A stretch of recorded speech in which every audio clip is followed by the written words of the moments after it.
4:52 to go, third quarter. Good crowd, about 75,000 on hand, and enjoying the ball game so far. Cleveland leading Detroit 14-7. First time the two teams have played here since 1970. And yet, Pat Hayden, with this possession, Detroit's in very good field position once again. And I think what they're going to have to do to get back and get some more points on the board is Hipple, who was so successful calling the audibles in the first half, it has not done it much this second half. He'll throw on first down.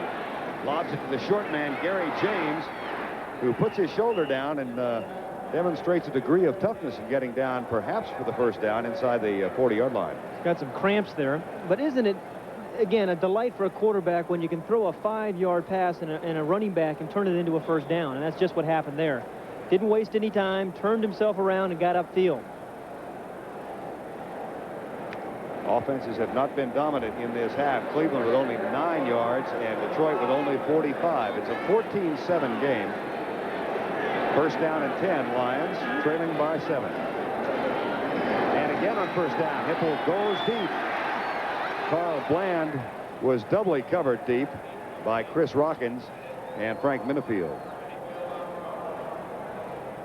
Hipple tried to look left, look the free safety off, but Rockins, who I've been impressed with, was not fooled and came over and tried to help on Bland. Bland's an interesting story to me, too. Here's another shot at Eric Hipple after he passes. You're going to see him get hit. Dale Rogers said he got hit 11 times. Ouch, that right in the chest. They have to surgically removed Sam Clancy's helmet from his chest, I think. But he got hit 11 times after throwing the ball last week. That's too much for a quarterback over a long season. Second down and 10 from the 36. Here comes the blitz. Banks from the outside. Hipple will scramble. Looks for blocking help from David Lewis. And doesn't get anything. David Lewis did not help him. Eric Hipple is going to write a book at the end of his career. It's going to be called Under Duress, because that's what he's faced most of his year from the press, the fans, and oftentimes defenses. Good defensive coverage by the Browns here, and that's what really, he had nowhere to go with the football, but the added dimension of a quarterback who can move around. Makes a nice little move, whoops, and then he made a nice little gain and put himself in a 3rd and short. A look at David Lewis there, who has not been much of a factor here in the game so far. Hipple pointed to him, said, help me out. Lewis didn't. It's 3rd down and 3. Chadwick, no, short to the middle. Herman Hunter, there's that 3rd down play we talked about in the first half as they utilize Hunter on Chris Rockins. Any 3rd and 4 or 5 type of situation, you can go with the back and still pick up the first down. On your left is number 36, Herman Hunter. He's again against the free safety, Chris Rockins, number 37, who's playing in the position of a linebacker, an uncomfortable position. He broke wide open. Now, if that ball had been a little bit better thrown and out in front of Hunter, he might have caught that in stride and scored. First down and 10 from the 19. Lions trail 14-7. It's 2:40 and counting to go, third quarter. Both teams trying to get to 500 for the year. And again, a 4-man rush. That pass caught by Alvin Moore, number 24, and he's down to the 11-yard line. Gary James left the ball game with what looked like cramps in his legs. Not bad strategy in my mind by the Lions, because again, the Cleveland corners are so strong, Vern. They're tough to pick on. I think they learned a lesson. We saw how well Dixon has played. So Hipple, what's he doing? He's going to his back against the linebackers in his zone defense, and he's been very successful. See the scores rolling by. The Redskins back on top, and Pittsburgh and Houston now tied at 10. Second down and 3 from the 12. 14-7 ball game. Hipple looks back at Alvin Moore. James Jones. It's going to be Jones up the middle, and he gets to the 10, but that'll be short of the first down. It'll be 3rd and 1. Bob Golick, number 79, made the tackle.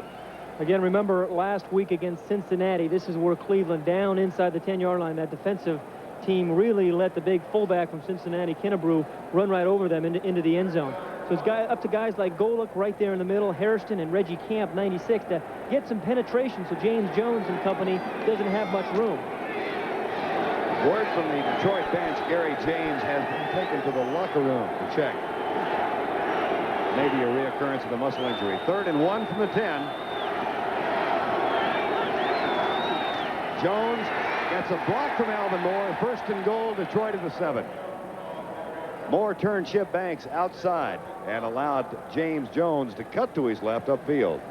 Chip Banks did a pretty good job there of shedding Alvin Moore. It was only a 3rd and 1 situation.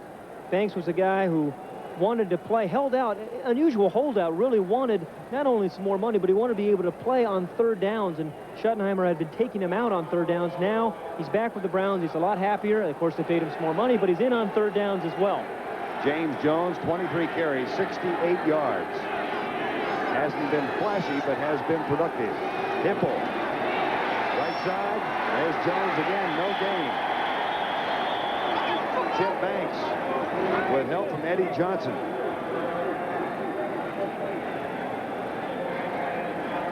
I think Eric Hipple was trying to go downfield into the end zone. Again, see him looking left. Then he comes right back to the right because he knows he's got a better chance of trying to get the ball in the end zone because of good coverage on the left side. But good reaction by the linebackers for Cleveland. Very quick guys. Eddie Johnson, Chip Banks, Clay Matthews, all those guys can run. Actually, a gain of 3 feet on the last play. It'll be second down and goal from the 6. But the teams will travel some 94 yards to the left because that's the end of the third quarter with our score. The Cleveland Browns 14, the Detroit Lions 7. We now pause for a word from your local station.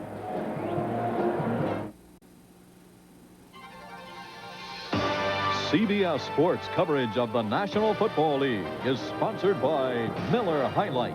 Miller, made the American way since 1855. And by Oldsmobile. Oldsmobile quality. Feel it at your nearest Olds dealer.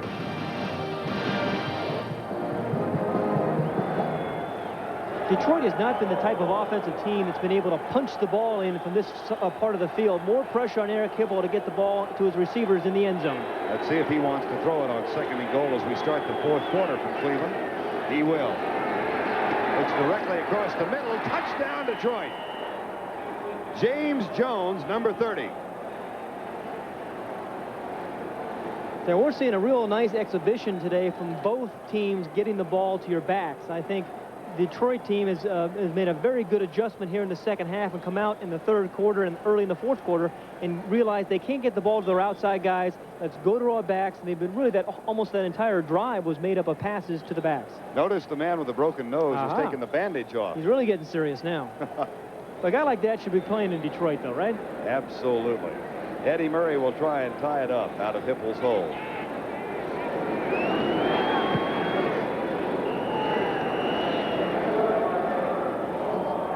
We are tied at 14 as the Detroit Lions get a touchdown toss. Hipple to Jones. James Jones is the highlighted receiver. He's the fullback coming out of the backfield. Now, Detroit has done a wonderful job of getting the ball to the backs. Now, he can break either inside or outside. This time, the zone defense, which is unusual this close to the goal line. He breaks inside, easy throw, easy touchdown. That's a good game plan by Detroit. And a 47-yard drive in 9 plays after the short punt by Jeff Gossett. And James Jones has the second touchdown toss of the day from Eric Hipple. Leonard Thompson caught the other one. Eddie Murray will kick off, and the 3 deep men are McNeil in the middle, flanked by Fontenot and Langhorne. There's Gerald McNeil. He of the 84-yard punt return in the third quarter from the goal line. Watch it.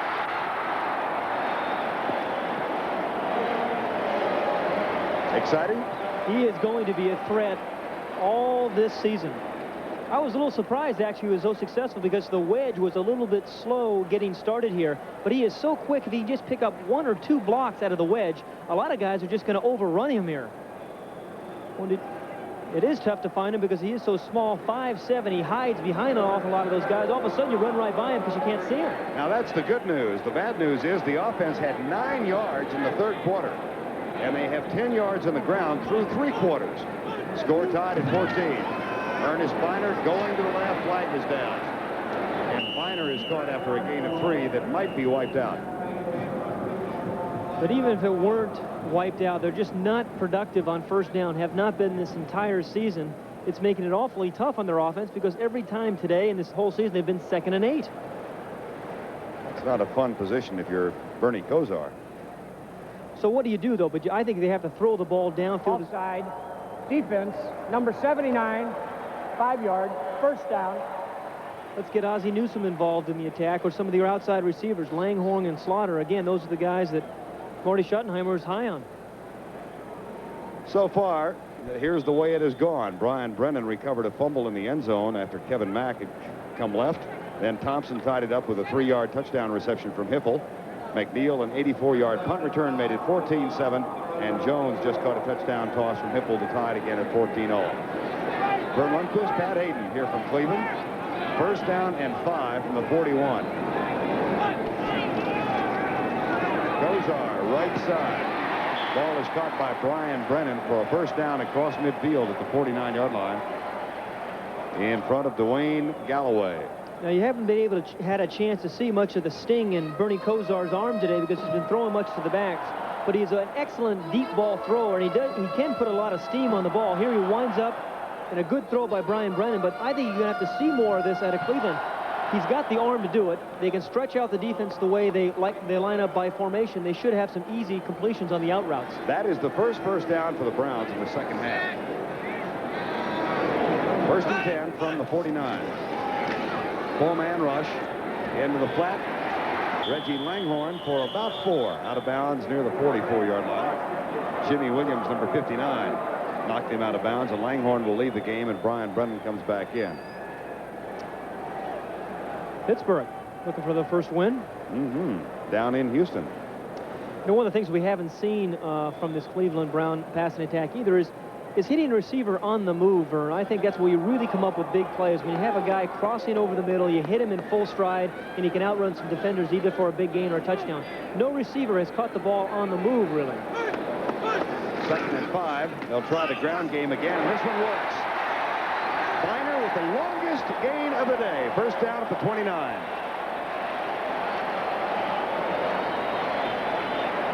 We have talked that Cleveland's offensive line has had a pretty good reputation. Dan Fike, number 69, is going to make a real nice block there on Keith Ferguson, number 77. And then Biner gets through the hole. He is not reputed to be particularly fast, but he got through the hole very quickly there and into the defensive secondary. But it was a block by Fike, the right guard, number 69, who sprung him. That was a gain of 15 and gives him 15 for the day. First down and 10. Ball at the 29 in a 14-14 ball game. 13:25 to go. Gosar. Trap caught. Looks like he caught it. Brian Brennan. First down at the 19.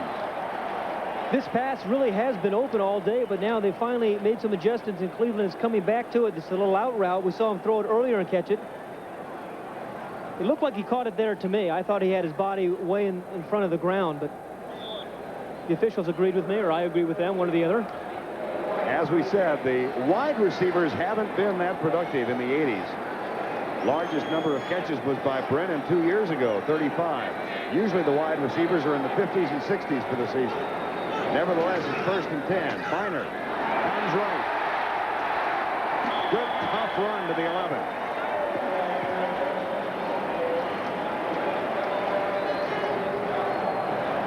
Demetrius Johnson slaps his hand away. So you want to play as a defensive player in the NFL? Well, you try to tackle Ernest Byer. It's 215 pounds. There's a nice little dip there. Somebody's holding James Harrell, number 58. They got a good hold on him, but he lowered his shoulder. Really did a nice job of picking up an extra 2 or 3 yards there. Boom, right over people. 2nd down and 2 from the 11. Curtis Dickey is in the lineup with Biner. Again, Kevin Mack is in the locker room with a shoulder injury. Reoccurrence of a shoulder injury. Curtis Dickey.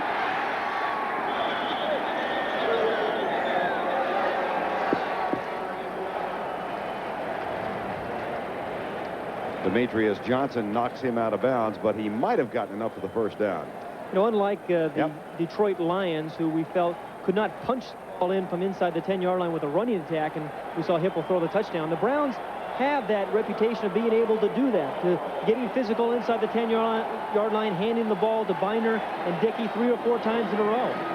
Really amazing, Pat. The Browns were somnolent through most of the second half, and now all of a sudden they have come to life after the Lions came back to tie it.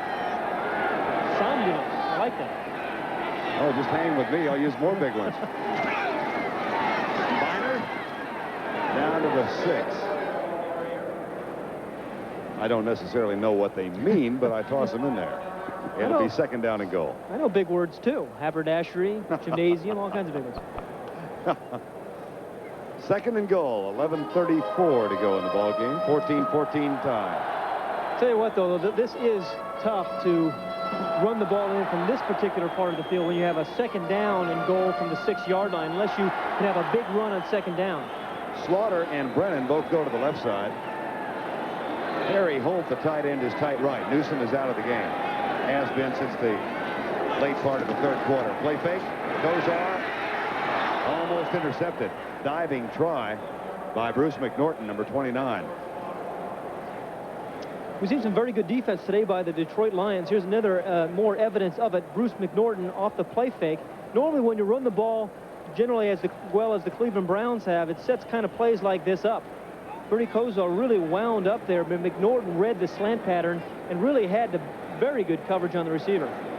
There's McNorton in his 5th year from tiny Georgetown College, not Georgetown University. Third and goal from the 6 in a tie game with 11:07 to go.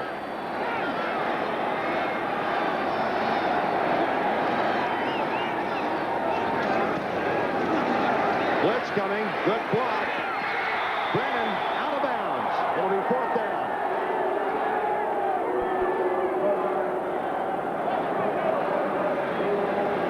Really wasn't much controversy on this one. He was clearly out of bounds, but Kosar, because he got flushed out of the pocket, good blitz there by Vernon Maxwell, it didn't allow him to deliver the ball on time. Now, if Maxwell had been picked up a little bit earlier, Kosar could have gotten the ball to Brennan earlier, and it probably would have been a score. That will bring on Matt Barr, 6 for 6 for the year. Had one earlier that was taken off the boards because of a penalty, and then the Browns did score a touchdown. Jeff Gossett to hold, and Cleveland is back on top. It doesn't take them long as they go 32 yards. A little longer than that. They get the touchdown, and they lead 17-14. These two teams played 4 times for the NFL championship in the 50s. Remember the 53 games? Some of you might. Here is Doak Walker, number 37, throwing back to the quarterback, Bobby Lane, who goes in from the 20-yard line as Detroit wins at 17-16, their second straight title game victory over the Browns. Interesting, I was with both Bobby Lane and Doak Walker in Dallas Friday night, Pat. They talked about that play. Here's the kickoff. It will be returned. Herman Hunter in trouble. Not the most authoritative return of a kick you will ever see. It's down at the 10-yard line. We've seen very good special teams today from the Cleveland Browns. I mentioned earlier that the special teams ought to win 2 games a year for you, Vern. They've played very good coverage. They, of course, had the punt return for the touchdown. That may very well be the difference today is their special teams. Eric Hipple gets set to run back on the field with 10:48 to go. Hipple 21 of 28 for 164 yards so far, and has led them on 2 very fine touchdown drives. We opened up the game, you recall, in very bad field position on the 1-yard line. He finds himself in a similar position again now. 1st and 10 with 10:48 to go.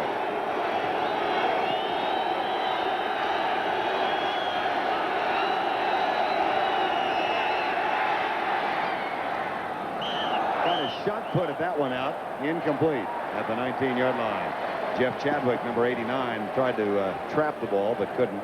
He wasn't sure whether he should fair catch it, maybe. Yeah, it was lobbed. The problem there, though, with Eric Hipple, he got his feet caught in the dirt back there. He slipped with his right foot, which is his plant foot, and never really got anything on the ball. That's part of the baseball warning track. There's Lomas Brown. Scott Barrow still playing in place of Kevin Glover at left guard. Harvey Salem at right guard. Steve Mott to center. And the right tackle, Rich Stringer. 2nd down and 10 from the 11. Protection is good. Pass is caught. And the tackle made at the 14. Gary James is back in the lineup and made the grab, but Anthony Griggs, the linebacker, was right there on him, and that'll bring up a 3rd down. Now here comes Herman Hunter in the ball game again. And again, this is the situation in a 3rd, and it's about 6 or 7, where they've gone to Hunter in the past. Now, Cleveland's going to knows that as well. They're going to have to, I believe, double cover Hunter to try to stop him because he's picked up 2 or 3 first downs out of the backfield. Well, let's see if they do. Now, Chris Rawkins has had primary responsibility on Herman Hunter, number 37. 3rd and 7.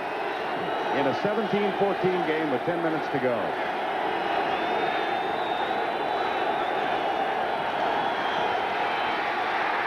Hipple goes deep, and it's almost intercepted. There was a mix-up, I think, between Leonard Thompson and Eric Hipple. Well, boy, the Hipple just took an unbelievable shot, though. He really did. That's what happened to him last week. You cannot survive a season like that. He did an unbelievably good job of just getting rid of the ball. Clay Matthews said an interesting thing to me yesterday about Eric Hipple. Clay Matthews is the linebacker for Cleveland. He said Hipple seemed to throw best under duress. When he's back there, he's got guys hanging on him, grabbing onto his jersey. Somehow he finds a way to make a big play. Lion fans will recall that 2 weeks ago against the Cowboys on the artificial turf, Mike Black, in a similar circumstance, stubbed his toe, his left foot, and fumbled the ball at the 8-yard line. One of the goofiest plays I have ever seen.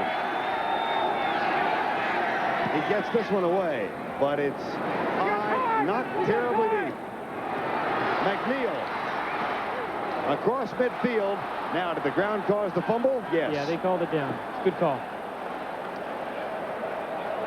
44-yard punt, 10 on the return, and the Browns, who have had only one drive of consequence in this half, did so last time out. There's Schottenheimer, and Bernie Kosar. McNeil almost broke another one, and the key, I believe, in punt returning is getting up the field quickly. He sets it up beautifully, takes a quick look, and then boom, he makes a cut. He tries to burst right through. 2 tacklers nearly did, but the ball did come loose when he hit the ground. That's not a fumble. And the injured player for the Lions on that play is Michael Kofer, number 55. Might be a cramp in his right calf. Well, they're holding his knee. Michael Kofer is a fellow who's been a real good blitzer for the Lions this year. He started out as a defensive lineman, but now he's a linebacker. They like to bring him from the outside. The relentless type of player. Patrick, I want to go back just a second to that little clip we had of Doak Walker throwing to Bobby Lane. They retired Doak Walker's number 37 at SMU Friday night. They had a toast to Doak Walker, and Bobby was one of the featured speakers. And what a thrill that was to see those two guys who have been friends since 1939, played together at Highland Park High School in Dallas, and then together with the Rams after they played at Texas and SMU respectively. And I know that in your adolescence, you probably followed them both, right? Oh, absolutely. They were great players. And I think it's one of the fun things about football is we all have friendships, but somehow they're developed and they seem to be stronger when you play athletics with somebody. Playing particularly football, it's very much a team game. And it is fun seeing those. I have fun seeing the guys that I played with. You know, you said something to me about great quarterbacks in the game. We're talking about the Browns and the Detroit Lions, and Otto Graham comes to mind. It's exactly right. I asked a bunch of old quarterbacks, including Johnny Unitas and Sonny Jurgensen. There's nearly consensus that Otto Graham was the best quarterback, at least in their opinion. I thought that was a pretty good source. Here's Kosar. Quick trip. Bennett wants to throw it. Fontenot is deep. Fontenot has the ball.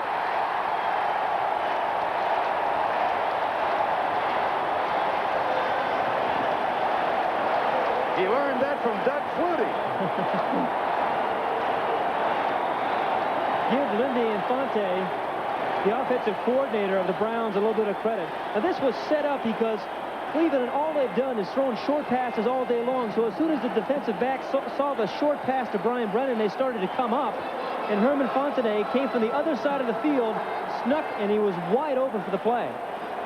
Brian Brennan to Herman Fontenot, and there's no controversy on whether or not that was a lateral. Thank heaven. First down from the 14. Biner plunges inside the 10 and down to the 7. Devon Mitchell and Angelo King make the tackle. It's always amazing to me what a big play, how they'll lift a team, particularly an offensive line. You saw the big play to Fontenot. Then the offensive line comes out and dominates the line of scrimmage. They run a play that they haven't been successful on very little today, and they pick up, what, about 7 yards. An offensive line, they really they can get picked up very easily. Actually, officially at 6, but that's a gain of 34, followed by a gain of 6. It's 2nd and 4 from the 8. 17-14, Browns lead, 8:50 to go in the ball game.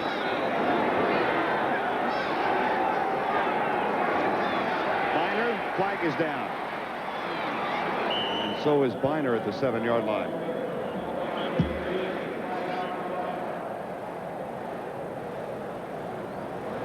Well, Brian Brennan says it's against Detroit. just amazing to me that these Browns had, and it is against Detroit, had 9 yards of total offense in the third quarter. One series, but they did have the 84-yard punt return that gave them a momentary lead. And all of a sudden here in quarter number 4, they've come alive. Offside defense, number 92. It's important, I think, here for Cleveland to score a touchdown because they're only up by 3. There's Lindy Infante, the man in the hat and the headphones there. The new offensive coordinator. He has opened it up in the second half. He's gotten the ball downfield, which he didn't do the first half. But it's important, I think, to Cleveland get 6 points here rather than just a field goal. After the half the distance call,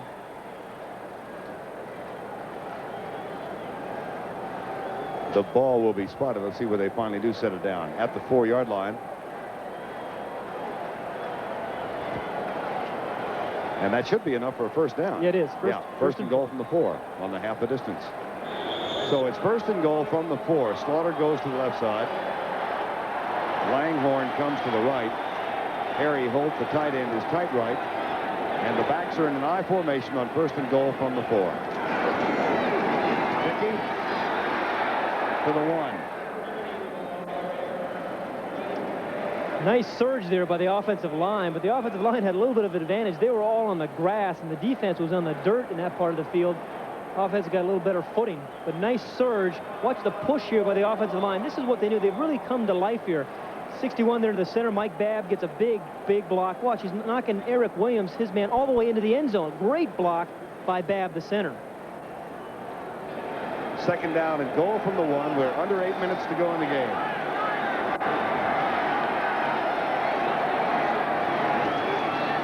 Dickey. Touchdown, Cleveland.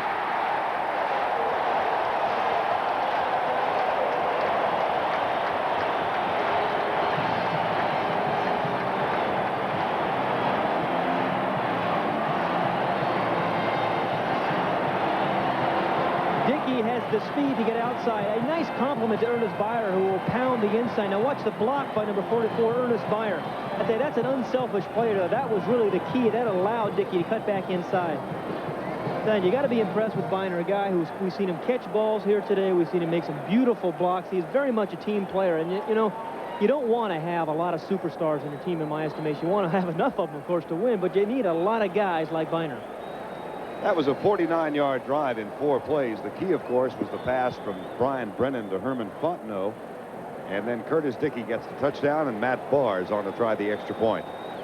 As the Browns have erupted in the 4th quarter after having been tied 14-14. Matt Barr out of Jeff Gossett's hold.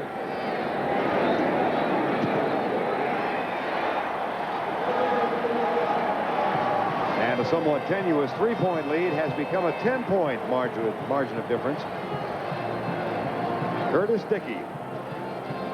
Let's take another look to the pass to Brian Brennan, who found Fontenot. Fontenot was on the right-hand side of the screen. It was actually a very good throw by Brennan. And a nice adjustment. Big play for the Browns.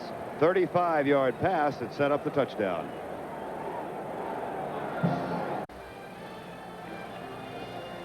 Next Sunday, the featured game of our CBS doubleheader will match the first game, Minnesota against Chicago. Tommy Kramer, who is having a big day today as Minnesota is winning and about to go 3-1 for the season, will take on Walter Payton and the Chicago Bears. The Bears are also winning big today in Cincinnati, so it, in all likelihood, will be the undefeated Chicago Bears against a Minnesota team that is 3-1 next Sunday, and it begins with the NFL today at 12:30. Second game will be Dallas versus Denver, or some of you will see Tampa Bay against the Los Angeles Rams. Check the local listings for the game in your area. Matt Barr to kick off, 7:45 to go in a 24-14 ball game. Herman Hunter. And again, that's a rather ineffective kickoff return. There is a flag down at the 20, and I suppose we're going to get one of those illegal blocks. I look at it the other way, though, Vern. I think it's good, again, coverage by the Cleveland Browns. The special teams have really come to the forefront here today, and it really put them in a position to win this ball game. Well, it goes back to the point you made, special teams. Absolutely. I mean, you need If they don't go down and make a play like that, the offense starts generally 10 or 15 yards more up the field. On the run back, number 51, first down.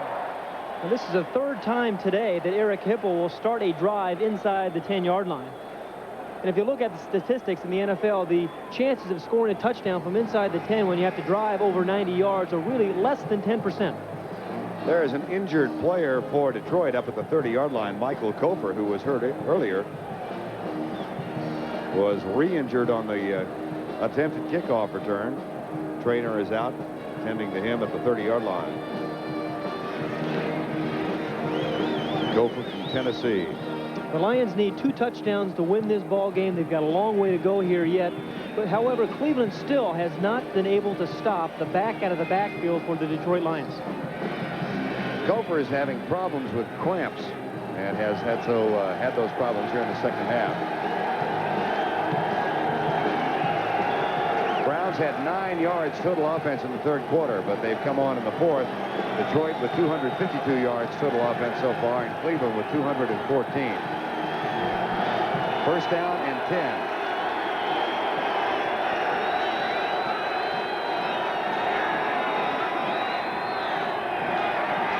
Hipple out of the backfield, Pat.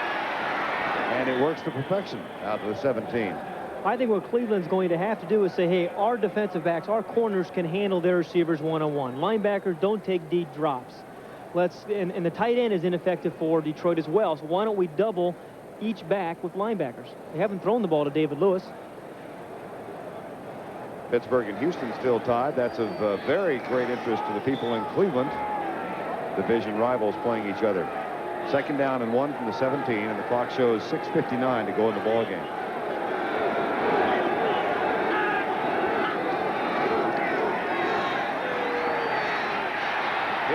Release valve pass to James Jones. That does get the first down, but that clock's still running with 6:45 to go. You know, this is a time of the game where I'm going to take another look at Eric Hipple, who is, again, once more under duress. And he has a 2nd and 1 situation, so he knows that he needs very little. He did a smart thing here, I think, because he could have picked up the first down rushing himself, but he figured, I'm going to let James Jones get hit rather than me. But I'm not sure why Detroit isn't running their 2-minute offense here. Precisely, with 6:18 to go in the game. They need 2 touchdowns.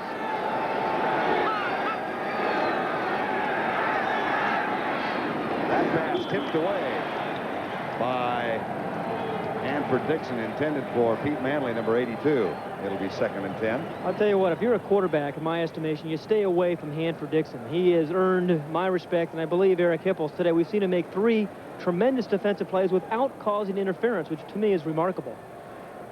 Checks in at 5'11", 185, which really is not all that terribly small by cornerback standards. He's referred to by many as a very slight cornerback, but Detroit now with a 2nd and 10 from the 21. Hipple is 24 of 34 for 179 yards.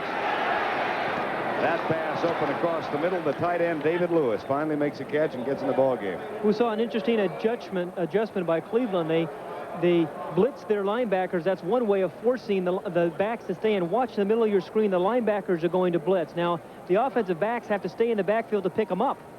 But that leaves the tight end, David Lewis, wide open. So we saw a point-counterpoint. Cleveland tried to stop the backs by blitzing. Eric Hipple read the blitz, got the ball to the open receiver tight end. That's good defense, I think, and offense. They've only got 5:35 remaining in the ball game, though, and they do need 2 touchdowns. 1st and 10.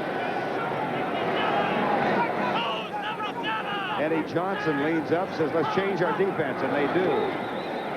Hipple didn't have time to adjust to that. Manley gets out of bounds to stop the clock at the 42-yard line. It's Gary James, not Manley. Number 32 instead of 82. Watch Eddie Johnson, number 51. Well, you see, he sees Eric Hipple change his offensive play, so he's going to say, well, if he's going to do it, I'm going to do it. And now he's wondering, does Hipple have the right play for the new defense? Hipple made the adjustment, found Gary James, who's been an effective receiver out of the backfield today. But again, Cleveland's playing that backup zone with the linebackers pretty soft, and it's left an awful lot of territory for those backs. Matter of fact, Pat, they have caught 15 passes between them. James Jones has 9 receptions. Gary James has 6. Hipple. James Jones, that's good for a first down. And the fumble occurred after Jones was down. The clock will keep running with 5:04 to go. Really, if they need 2 touchdowns, they should be in their 2-minute offense, so they wouldn't be wasting much time in the huddle. 40% of their game plan was audibles anyway, and he can easily do that from the line of scrimmage. Washington and Seattle having a tough battle, as you saw. Largent caught a touchdown pass to narrow that margin from Dave Craig. Our score is 24-14. Cleveland leading Detroit with 4:40 to go in the ball game. 1st and 10 Lions at the 48-yard line. They're taking too much time in my estimation. Brian. I agree. Hipple to David Lewis. Down to the 44. Not only that, but they're having, or not having to, but they're keeping these men in the middle of the field and not getting out of bounds. It's exactly right. And when you know that you need 2 touchdowns to win the football game, and the clock is only 4:09 left in the ball game, you want to be able to get up in the line of scrimmage, audibilize, and that was most of their game plan coming in today. They're moving the ball, but eating a lot of the clock. 2nd down and 3. Now they're going deep. But it's overthrown. Look who he was picking on, though, is Hanford Dixon, number 29. Again, we mentioned earlier, no receiver has caught a pass against Hanford Dixon over 10 yards this year.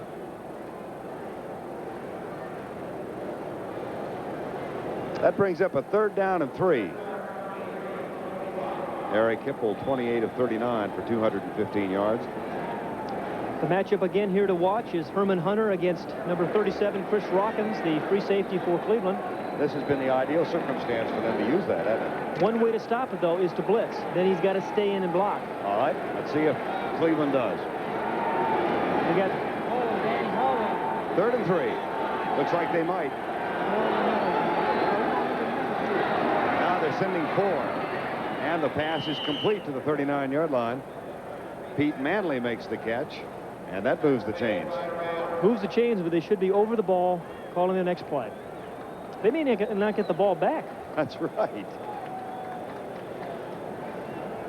Well, they have moved this ball from their own 9-yard line, but gosh, the time is evaporating. And they need 2 touchdowns to go on top. Jones and Gary James in the backfield again. 3:10 to go. Blindsided. I think they're going to say that he was down. Yes. Chip Banks made the sack. Guess who missed the block, Vern? It was number 32, Gary James, who missed the block on Banks. Chip Banks, one of the great athletes in the NFL. He's going to come from the blind side. He didn't get a chance really to see him, but it was James, number 32, who missed the block. And I don't know that that player was down before the fumble occurred. Looked like the ball might have squirted out. Chip Banks with the sack.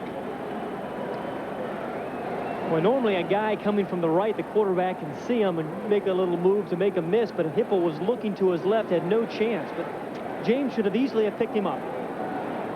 Loss of 8, 2nd down and 18 with 2:45 remaining in the ball game. And the clock inexorably winding down. Hipple deep for Lewis, incomplete. Stops the clock with 2:35 to go in the ball game. 24-14, Cleveland leads it. They have scored the last 10. 49ers rolling over Miami. Boy, that Miami defense is having some problems. 50 in one game they gave up, 51 last week to the Jets, and 31 today. Darryl Rogers not worried about that right now, though. Well, there's 2 ways of looking at this. With only 2:35 left, they're going to have to go for it on 4th down. So it's 3rd down here. They can pick up half, perhaps, with one pass, and then end up in a 4th and 8 and try to pick that up. 3rd and 18.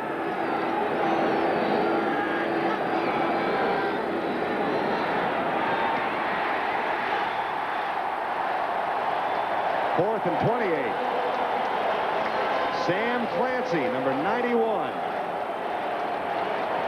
Carl Hairston, number 78. That's Clancy's 3rd sack this year. It's a real frustrating feeling for a quarterback knowing that the defensive linemen know that you have to throw the ball, that are going to tee off and be able to come in. Number 91, Sam Clancy, didn't play any college football, made a real nice play, fighting off a block, just threw a guy away and made the play on Hipple. And the bad news is magnified because Lomas Brown, their best lineman, is down. And you could see it on the replay when he got blindsided from the right side. Dale Rogers said last night that he's so concerned about injuries with this team that he wanted to come out of his first 6 games at least 3-3, but more importantly healthy, because he felt many of his players who were injured would be back by then. But I'll tell you what, they may not be healthy. They may not be 3-3 either. Well, watch it again, and you can see Lomas Brown as he is hit from the right side. It'll be in the lower right-hand corner of your screen. Watch the right side as Lomas Brown and Scott Barrows are trying to do the double team. And then there, right there, is where Brown goes down.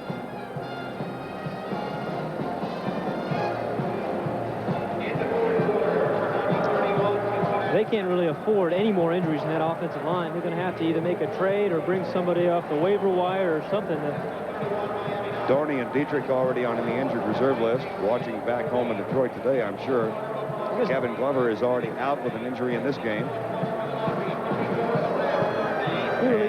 Go ahead, Pat. Really is their best offensive lineman now. Dorning is coming off IR a week from now, so that will help some, but looks like he might shake it off here, which would be great news for the Lions.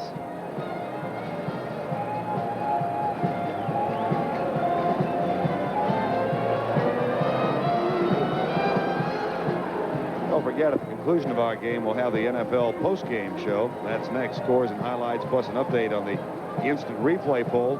Last report, we had 148,000 who had called in to register their vote, 30% of whom said keep the instant replay in its current form. 44% said keep it but in revised fashion, and 26% said no, get rid of it. Halftime, Pat Hayden made his call. I think we've got enough technology in our lives as it is. One of the reasons I think people come out to watch games and athletes is because the human element's involved. We don't need more technology.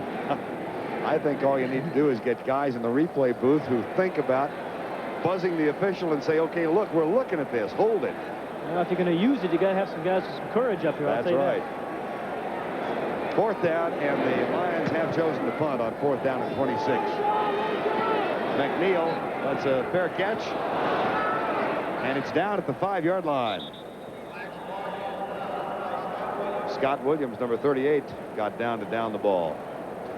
And the play is stopped with 2:02 remaining in the ball game. I think there was a real, in my estimation, something that the Detroit offense should have really done. It was outused their 2-minute drill when they took over on the 10-yard line. Now, turned out they had a sack and it didn't make much of a difference, but they used way too much of the clock. They may never see the ball again. There's only 2 minutes left in the ball game here, and I think that was a fundamental error offensively. And I think that, in my mind, that blame goes on both the quarterback, the offensive coordinator, and the head coach. You have to realize that time very much becomes a factor when you need 2 touchdowns.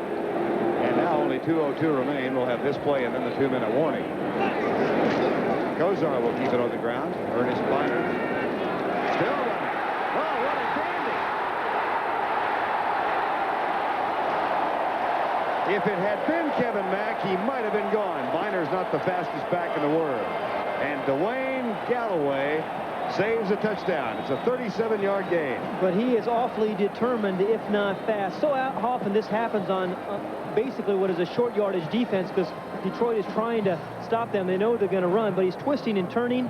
You also have to be careful in those kind of situations that you don't fumble the ball. But he is such a determined runner, the kind of guy that's going to give you everything he has to try to help his team win. Timeout. 2-minute warning is next.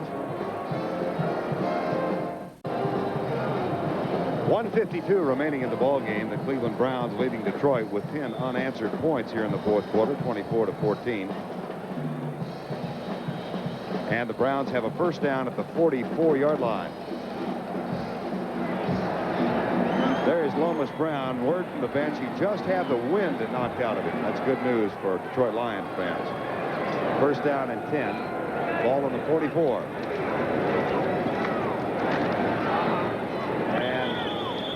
Lions will use one of their timeouts now to stop the clock with 1:44 to go, 1:43. Well, I thought they would. Now they do.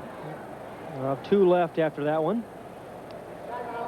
Demetrius Johnson and Shelton Robinson make the tackle. Ernest Biner at one point had 5 carries for 0 yards. He's now got 67 yards on 11 carries. That last drive, 12 plays, 5 minutes and 42 seconds, and 0 points. Well, that's really the bind, and the issue there was the 5 minutes and 42 seconds. I think they probably could have gotten the 47 yards in much less time had they used their game plan a little bit differently. As a matter of fact, let me give you a shocking statistic.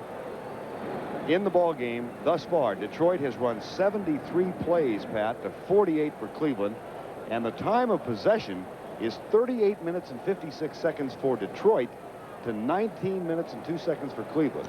But what has been the difference has been the punt return, of course, by Cleveland, and the coverage in the special teams, because Detroit started drives 3 times inside their own 10-yard line. They've had to go the long distance. And as a result of that, they have a 24-14 edge. Demonstrating once again you can prove anything with statistics. Or nothing with statistics. 1:41 to go in the ball game. Lions can kill it 2 more times. Liner gets to the 46.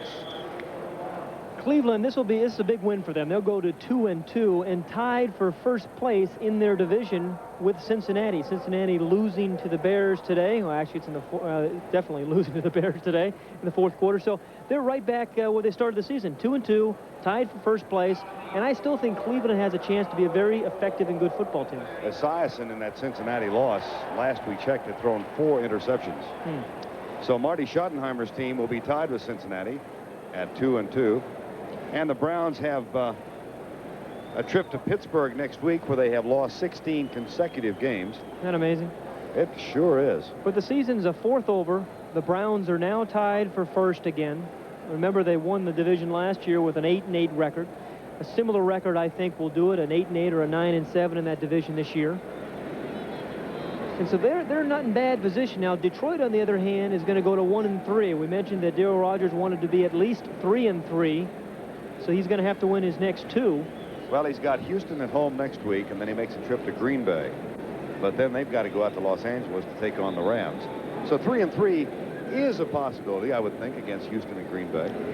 And again, his reasoning on that 6-game part of the schedule is that he's got a lot of guys coming off the IR, and he's going to get his offensive line healthy again, and then he feels his offense is going to be effective. 1:35 remaining. Lions can stop it one more time. It's 3rd down and 9.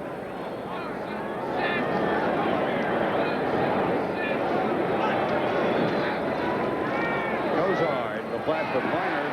Fumble. Lions have it at the 49-yard line. Now, this is interesting. Well, they just called timeout, and the clock stops on a change of possession. It's a silly, you're right, a silly called timeout. A little bit of surprising call. I think Cleveland felt that Detroit would be expecting the run, so they went with the play-action fake. Biner makes a little catch out here in the flat, but he gets a severe hit there by Galloway, number 40. The ball popped loose. Now, the interesting thing here would be with 1:28, they still need the 2 touchdowns, of course, but they have time to do it. A touchdown, perhaps an onside kick, maybe even actually the field goal to put it in overtime.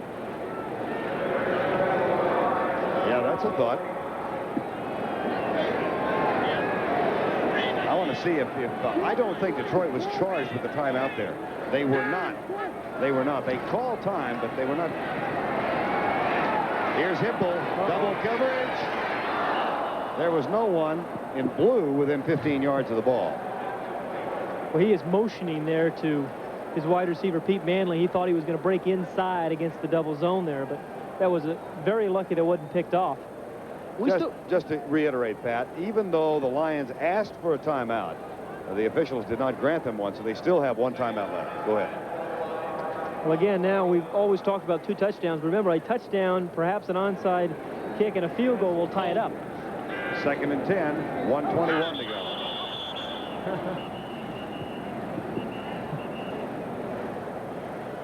Carl Hairston is going to claim he was drawn offside. Encroachment, defense, number 78, 5-yard penalty, second down. He's not going to win the argument. Yeah, I think he knew he was the guilty party.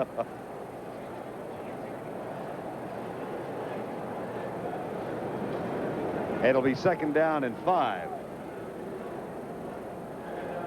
And 1:21 remaining in the ball game.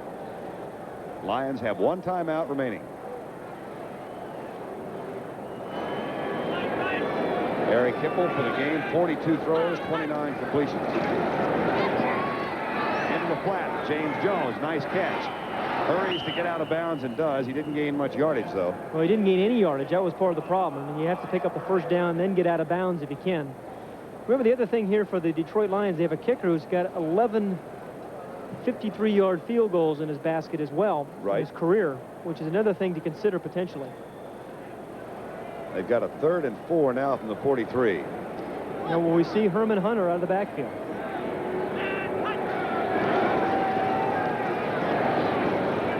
Leonard Thompson out of the backfield. That's good for a first down. He was lined up to the left, wasn't actually in the backfield. But with 1:05 remaining, now the Lions will go without a huddle. This still could be a very interesting finish to this ball game. Under a minute remaining, 24-14.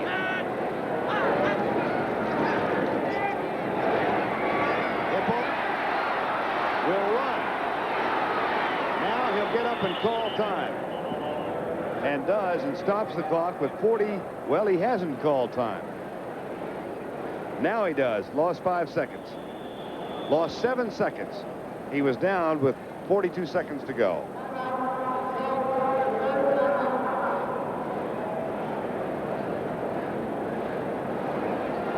I don't know whether he just couldn't find an official to call time, but he was down and lost 7 seconds, but did finally get the timeout. He was trying to actually line his team up to get another play off there. What he could have is either going to try to throw the ball out of bounds and save his timeout for potentially, if they scored, they might have needed that timeout for the field goal, the long field goal to tie the ball game. I don't think it was necessarily a bad play on Hipple's part. Now they're out of timeouts, but they've got 35 seconds left. Well, they've got to throw the ball into the end zone here.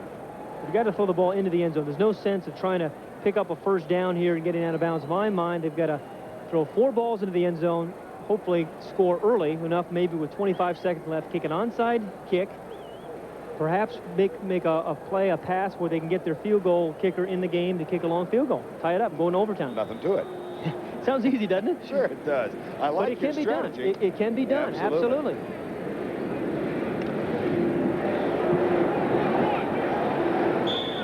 35 seconds to go in the ball game.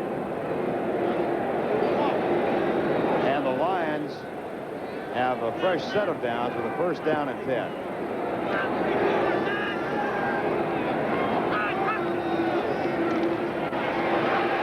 Left side, Carl Bland up in the air, incomplete. Pretty good tussle deep with Mark Harper, the 5th defensive back, and Carl Bland. A lot of pushing and shoving going on there, but Mark Harper had his head turned back to the quarterback, and that allows him to be able to go up and has every right to catch the ball as the receiver does. As an offensive person, do you like that rule? The new. Oh yeah, I think it's a fair rule. But this also, the clock in only 29 seconds emphasizes that maybe Detroit should have run that 2-minute drill earlier on, way earlier on, and would have had a lot more time to play with right now. I think it re-emphasizes the point that we made during that 6-minute drive.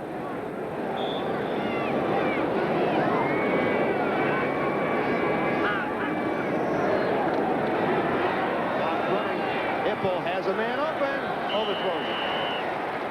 Carl Bland again, the intended receiver. Still time. 2 more passes into the end zone. Obviously, just from a time standpoint, you want to get this one into the end zone. But Pat, they've done precisely what you said they had to do, and that's don't waste time with 7-yard outs. It's not going to do any good at this point. They've got to get the ball into the end zone. 2 more chances. And they'll go without a huddle, even though they had stopped the clock on the incomplete pass. This is to check with me at the line, I guess. Just call it at the line of scrimmage. Hipple, double coverage. Great catch.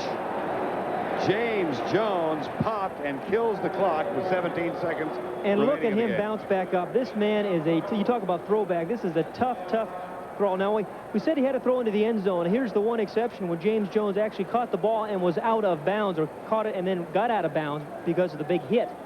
but very, very dangerous. That is a real big play there by James Jones. We're going to have a real interesting finish, I think, here. And that's 12 catches for Jones today. 17 seconds to go. First and goal from the 3. And you see the clock, lower right-hand corner. 24-14 the score. Touchdown, Detroit. With 14 seconds remaining, Carl Bland makes the catch. Hippel's third touchdown of the day. Obviously, the extra point is very important.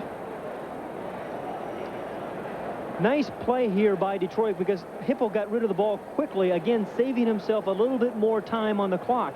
It wasn't a big deep drop. It was a 3-step drop. Boom, he unloads it into the end zone. They waste very little time to get the ball in the end zone. They scored on first down. I just wonder if this thing ends this way, 24-21, assuming that Murray gets the extra point.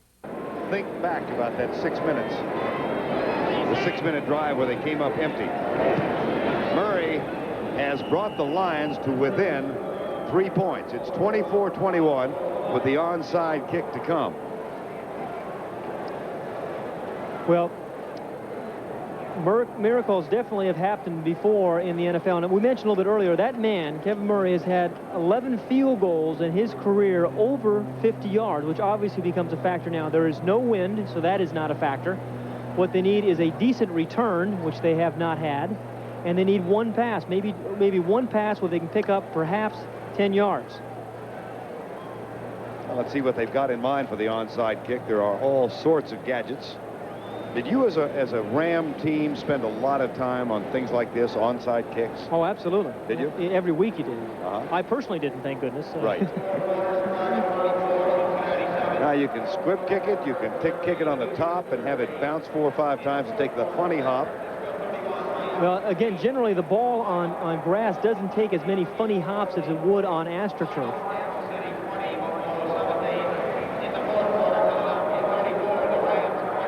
I think the kicker who can, some kickers can do the onside kick with either foot, and I think that's advantage because most teams will expect the right-handed kicker to kick it with the right foot. And so the Browns have Ozzie Newsome over here and Rockins and all the guys who are used to catching the ball on the right side of the field. Now, if he were to kick that with his left foot, I think it would be more of a surprise.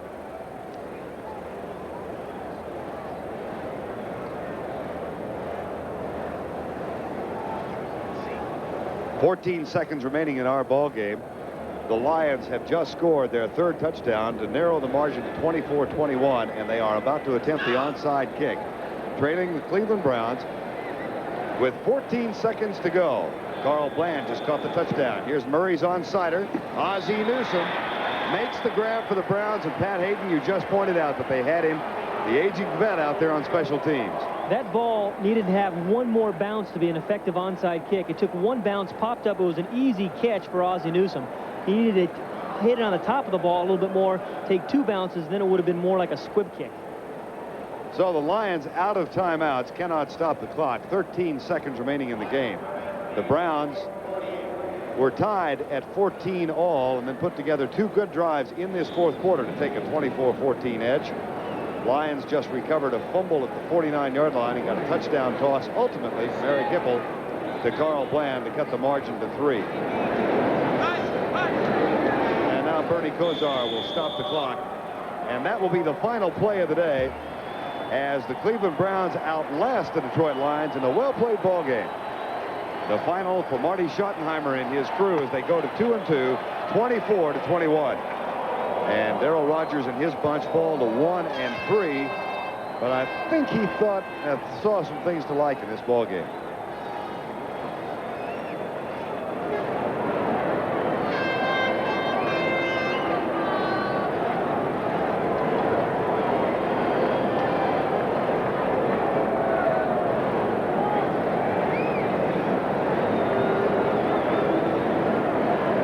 Win it 24-21 despite being outgained offensively, but again, Pat Hayden, the special team, such a critical factor in this game. They were not impressive offensively. They really weren't particularly running the football. I think their defense played well, and that was one of the question marks at the top of our show, how well the defense would play.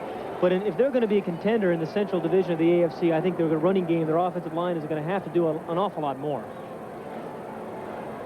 The Browns do win it 24-21. They go to 2-2. The Detroit Lions fall to 1-3 for the year. And we'll be back at Cleveland's Stadium in just a moment.